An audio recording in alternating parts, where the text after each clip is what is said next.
Gold, trusted gold buyers. మీరు తాకట్టు పెట్టిన బంగారాన్ని విడిపించి ఈ రోజు ఉన్న మార్కెట్ ధరకు కొనబడను.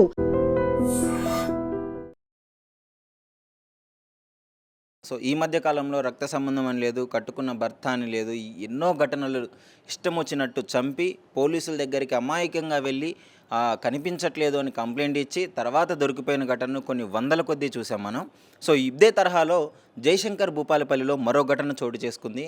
సవితి తల్లి తన కూతుర్ని అతి కిరాతకంగా చంపి క్షుద్ధ పూజలు చేసిన నరబలిలాగా సృష్టించింది ఈ కేసు డ్రామాని.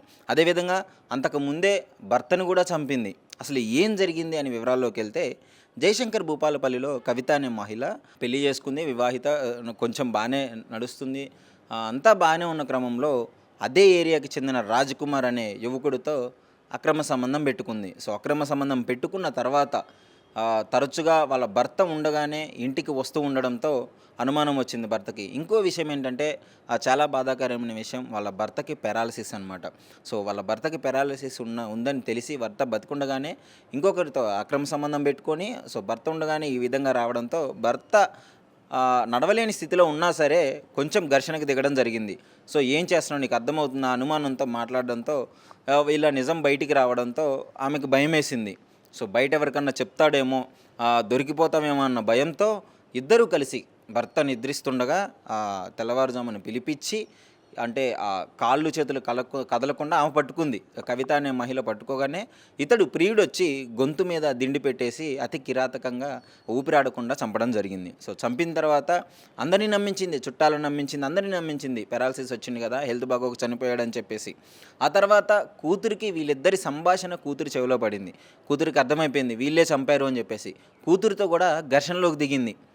ఘర్షణ జరుగుతున్న క్రమంలో కూతుర్ని మరి ఏ విధంగా చెప్పి నచ్చజెప్పిందో, సో వెంటనే ఆ రోజే కూతుర్ని కూడా చంపేయడం జరిగింది.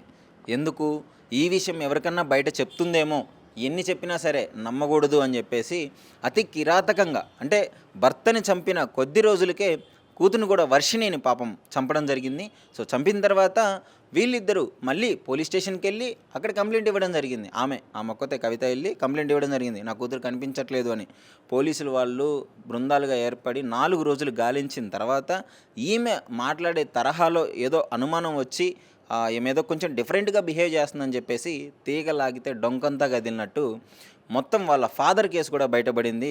తండ్రిని కూతుర్ని అతి కిరాతకంగా చంపిన కవిత అయితే ఇప్పుడు రిమాండ్లోకి తీసుకోవడం జరిగింది. అతడు ప్రియుడు రాజకుమార్ని కూడా తీసుకోవడం జరిగింది. ఈ మధ్యకాలంలో మీరు చూడొచ్చు, అసలు ఎంత దారుణమైన ఘటనలు చూస్తున్నామంటే, అసలు మానవతా విలువలు పడిపోయి మనుషులు మృగాల్లా ప్రవర్తిస్తున్నారు. సో ఇదే తరహాలో ఈ మృగం కూడా సవితి తల్లి అనే ఏముందండి, తల్లి అంటే మాతృతత్వానికి ఒక గుర్తుగా ఉంటుంది. అలాంటిది బయట బిడ్డలనే కన్నతల్లులు ఎంత బాగా చూసుకుంటారు, అలాంటిది సవితి తల్లి అయినా కానీ సరే ఇంటికి వచ్చి ఎంతోమంది తల్లిదండ్రులకి ఆదర్శంగా నిలిచిన వాళ్ళు కూడా ఉన్నారు. ఈ విధంగా చేసిన ఇలాంటి మహిళకి అతి కఠిన శిక్షలు పడాలని చెప్పేసి చాలామంది కోరుకోవడం జరుగుతుంది. ఎందుకంటే ఈ విధమైన ఘటనలు ఎన్నో చూస్తున్నాం మనం. సో ఇదే తరహాలో ఆమెనైతే రిమాండ్లోకి తీసుకోవడం జరిగింది.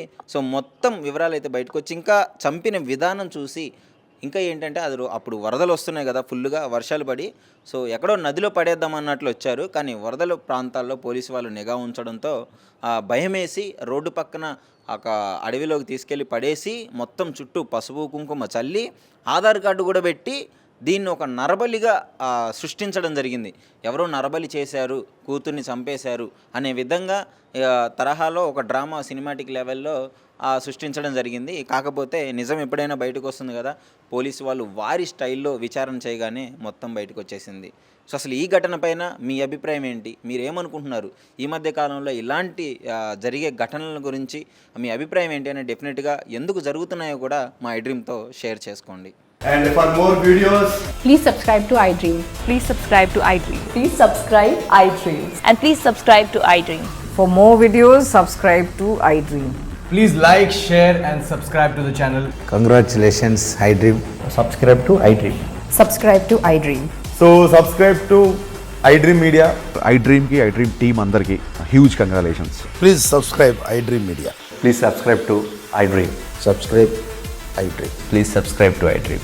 iDream అంటే నా కళల ఛానల్ను సబ్స్క్రైబ్ చేసుకున్న నోరు తిరుగుతలేదు, మీరైతే గంట గుర్తు కొట్టండి. For more such videos, please subscribe to iDream.